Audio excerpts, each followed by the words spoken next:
বাইকে করে এসে হামলা, তারপর ধাওয়া করে পয়েন্ট ব্ল্যাঙ্ক রেঞ্জ থেকে পরপর গুলি।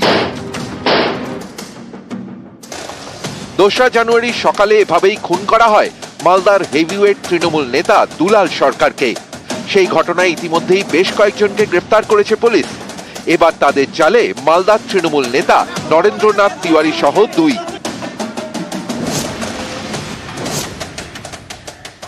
একটা গন্ডগোল হয়েছিল 22 সালে। সেই 22 সালে গন্ডগোলে নন্দ জড়িত ছিল।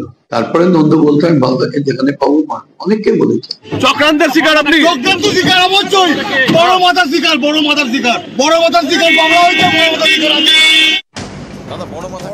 নরেন্দ্রনাথ তিওয়ারি ইংরেজবাজারে তৃণমূলের টাউন সভাপতি, মালদায় তৃণমূলের হিন্দি সেলের জেলা সভাপতি পদেও তিনি।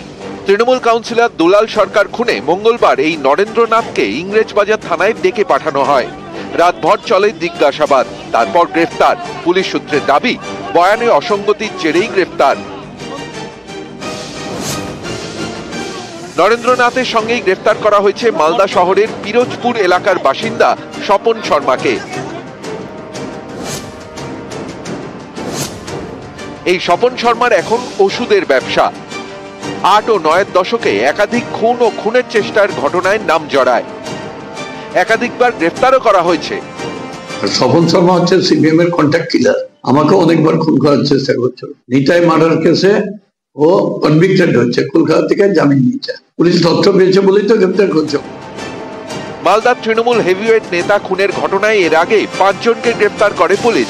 তাদের মধ্যে 2 জন বিহারের কাটিহারের বাসিন্দা, বাকি 3 জন ইংরেজ বাজারের।